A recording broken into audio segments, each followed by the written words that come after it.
மந்திரிகளோட அபிப்பிராயத்தை சாரங்க தேவப்பட்டர் சொல்லி முடிச்சதும் மகேந்திர சக்கரவர்த்தி எல்லாரையும் ஒரு தடவை பார்த்தாரு. நரசிம்மரும் பரஞ்சோதியும் இருந்த இடத்த மட்டும் பார்க்காம மற்ற எல்லாரையும் பார்த்துட்டு சபையோர்களேன்னு சக்கரவர்த்தி ஆரம்பிச்சதும் அவரோட இடத்துல உட்கார முடியாம மாமல்லர் எந்திரிச்சு, பல்லவேந்திரா, சாதுக்களும் சமாதான பிரியர்களும் ராஜதந்திரிகளும் இருக்கும் இந்த சபையில நானும் ஒரு வார்த்தை பேசலாமான்னு கேட்டாரு. அவரோட ஒவ்வொரு வார்த்தையும் நெருப்ப கக்கிட்டு வர அக்னி அஸ்திரம் மாதிரி இருந்துச்சு. மாமல்லரோட அக்னி அஸ்திரத்தை மகேந்திர சக்கரவர்த்தி வருணாஸ்திரத்தை வச்சு அடக்க பார்த்தாரு. மாமல்லா, என்ன இப்படி கேட்குற? பல்லவ சாம்ராஜ்யத்தோட சிம்மாசனத்துக்கு உரிமையான சக்கரவர்த்தி நீ. ராஜ்யத்தோட மந்திராலோசனையில கலந்துக்க உனக்கு எல்லா உரிமையும் இருக்கு. உன் மனசுல தோன்றத சொல்லு. ஆனா நான் உன் அப்பான்றனாலையும் இங்க இருக்கிறவங்க எல்லாம் வயசுலையும் அனுபவத்திலையும் பெரியவங்கன்றனாலையும் எங்களெல்லாம் அவமதிக்கிற மாதிரி பேச மாட்டேன்னு நினைக்கிறேன்னு சொன்னாரு.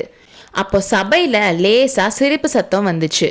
அதை கேட்ட மாமல்லர் அவரோட கண்கள்ல நெருப்பு வர மாதிரி எல்லாத்தையும் ஒரு தடவை பார்த்துட்டு, அப்பா, உங்களையும் இங்க இருக்கிறவங்களையும் அவமதிக்கிற எண்ணம் எனக்கு கொஞ்சம் கூட இல்லை. பல்லவ குலத்தையும் பல்லவ ராஜ்யத்தையும் உலகம் எப்பவும் அவமதிக்காம இருக்கணும்னு தான் கவலைப்படுறேன். வாழையடி வாழையா தொண்டைமா நிலந்திரையன் காலத்துல இருந்து வந்த வீர பல்லவ குலத்தோட பெருமையை பத்தி நீங்க அடிக்கடி சொல்லியிருக்கீங்க.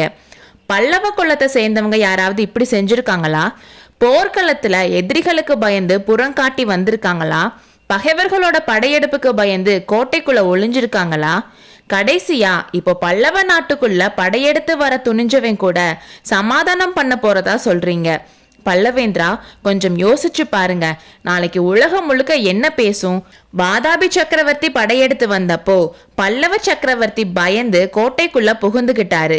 கடைசியில சரணடைஞ்சு சமாதானம் ஆயிட்டாருன்னு தானே சொல்வாங்க. புலிகேசி சமாதானம் கேட்டு தூது அனுப்புனான்னு ஒருத்தரும் சொல்ல மாட்டாங்க. பாண்டியனும் சோழனும் சேரனும் நம்மளை பார்த்து சிரிப்பாங்க. புள்ளலூர்ல புறங்காட்டி ஓடின துர்விநீதன் மறுபடியும் வருவான். உலகம் இருக்கிற வரைக்கும் பல்லவ குலத்துக்கு வந்த இந்த அவமானம் போகாதுன்னு சொன்னாரு. மாமல்லரோட இந்த பேச்சு சபையில இருந்த எல்லாரோட வீரத்தையும் மான ரோஷத்தையும் தூண்டுற மாதிரி இருந்துச்சு. அவரோட பேச்சுல உண்மை இருக்குன்னு சொல்லி எல்லாரும் அவங்களுக்குள்ள பேசிக்கிட்டாங்க. எல்லாரோட மனசும் மாறுறத கவனிச்ச சக்கரவர்த்தி, மாமல்லா, நீ நினைக்கிற மாதிரி மனுஷங்க யாரும் அவ்வளோ முட்டாள் இல்லை. அப்படியே இருந்தாலும் அதுக்காக நான் முட்டாள் மாதிரி நடந்துக்க முடியாது. அவசியம் இல்லாதப்போ யுத்தம் நடத்த முடியாது. லட்சக்கணக்கான வீரர்களோட உயிரை வீண் வீம்புக்காக பலி கொடுக்க முடியாது. காரணமே இல்லாம நாட்டுல இருக்க மக்களை கஷ்டப்படுத்த முடியாது. மாமல்லா, இந்த சிம்மாசனத்துல நான் ஏறினப்போ, இந்த மணிமகுடத்தை என் தலையில வச்சப்போ, இந்த செங்கோலை முதலா என் கையில பிடிச்சப்போ, இந்த நாட்டு மக்களோட உயிரையும் உடைமைகளையும் பாதுகாப்பேன், அவங்களுக்கு கஷ்டம் வராம தடுப்பேன்னு சத்தியம் பண்ணேன். வெறும் வீம்புக்காகவோ இல்ல முட்டாள்கள் என்ன சொல்லுவாங்கன்னு நினைச்சோ என்னோட சத்தியத்தை மீற முடியாதுன்னு கம்பீரமான குரல்ல தலை நிமிர்ந்து சொன்னாரு. அப்பா, இந்த பல்லவ நாட்டு மக்களை பத்தி தான் நீங்க கவலைப்படுறீங்கன்னா அந்த கவலை உங்களுக்கு வேணாம். நான் 7 மாசத்துக்கு முன்னாடி ஒரு சின்ன கிராமத்துல 3 நாள் தங்க வேண்டி வந்துச்சு. அப்போ அந்த கிராமத்து மக்கள் பேசினதை நான் கேட்டேன். பல்லவ நாட்டு மக்கள் வீரர்கள்னும் மானத்துக்காக உயிரை கூட தருவாங்கன்னு தெரிஞ்சுக்கிட்டேன். புள்ளல்லூர்ல நாம வெற்றி அடைஞ்சதுக்கு நம்ம மக்கள் எவ்வளோ சந்தோஷப்பட்டாங்க தெரியுமா? நாம பல்லவ சைன்யத்தோட இந்த கோட்டைக்குள்ள ஒளிஞ்சுக்க போறோன்ற வதந்திய அவங்கனால நம்பவே முடியல. அப்பா, என் காதால கேட்டதை சொல்றேன். மண்டபப்பட்டு கிராம மக்கள் என்ன பேசிக்கிட்டாங்க தெரியுமா? மாமல்லன் மாதிரி மகனையும் பரஞ்சோதி மாதிரி தளபதியும் வச்சிருக்க மகேந்திர சக்கரவர்த்தி புலிகேசிக்கு பயந்து எதுக்காக கோட்டைக்குள்ள ஒளிஞ்சுக்க போறாரு? ஒரு நாளும் அப்படி செய்ய மாட்டாருன்னு பேசிக்கிட்டாங்க. புலிகேசி நம்ம கோட்டை கிட்ட வந்ததும் பல்லவ சைன்யம் அவங்க கூட வீரப்போர் செய்யும்னு பல்லவ மக்கள் எதிர்பார்த்தாங்க. அவங்கள நாம ஏமாத்திட்டோம்.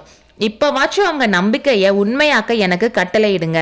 இந்த கோட்டைக்குள்ள 1,00,000 பல்லவ வீரர்கள் எப்போ போர் வரும்னு துடிச்சிட்டு இருக்காங்க. 1.5 வருஷமா நம்ம நாட்டு கொள்ளர்கள் செஞ்சு குவிச்சிருக்க வாள்களும் வேல்களும் போருக்காக காத்துட்டு இருக்கு. இதோ என்னோட உயிர் நண்பர் பரஞ்சோதி கூட துடிச்சிட்டு இருக்காரு. அப்பா, சைன்யத்தை கூட்டிட்டு போய் வாதாபி சைன்யத்தை நிர்மூலமாக்க இப்பவே கட்டளையிடுங்கன்னு சொன்னாரு. மகேந்திர பல்லவர் மாமல்லர் பேசினதுல உணர்ச்சி வசப்பட்டு பேச முடியாம இருந்தாரு. அவர் மகனோட வீரமான பேச்சுனால அவரோட மனசும் கூட ஒரு செகண்ட் மாறி போனதா தோணுச்சு. ஆனாலும் அடுத்த செகண்டே பல்ல கடிச்சுக்கிட்டு மனசை மாத்திக்கிட்டாரு. குழந்தாய், உண்மையான வீரன் என்ன சொல்லுவானோ அதைத்தான் நீ சொன்ன. அதை நினைச்சு எனக்கு சந்தோஷம்தான்.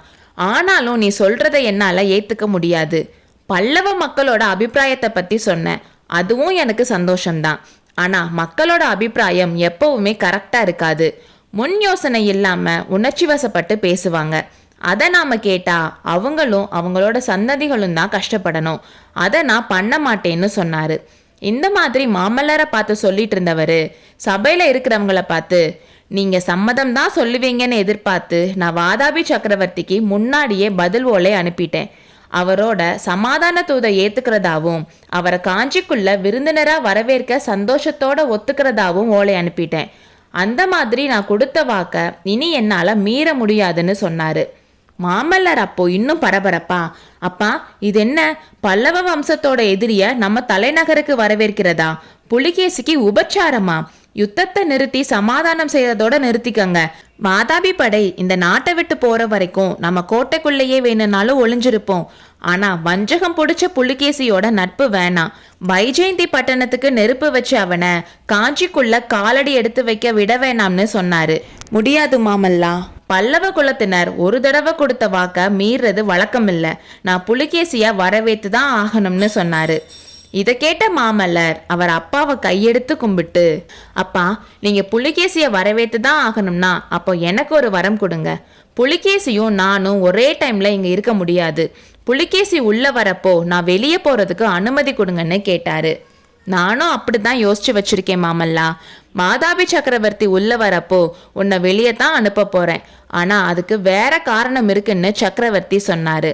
அப்போ தளபதி பரஞ்சோதியும், பிரபு எனக்கும் குமார சக்கரவர்த்தி கூட சேர்ந்து வெளியே போறதுக்கு அனுமதி கொடுக்கணும்னு சொன்னாரு. ஆஹா, ராமன் போற இடத்துக்கு லக்ஷ்மணனும் போறது நியாயம் தானே. நீங்க 2 பேரும் நம்ம சைன்யத்துல இருக்க 30,000 வீரர்களோட ரெடி ஆயிடுங்க.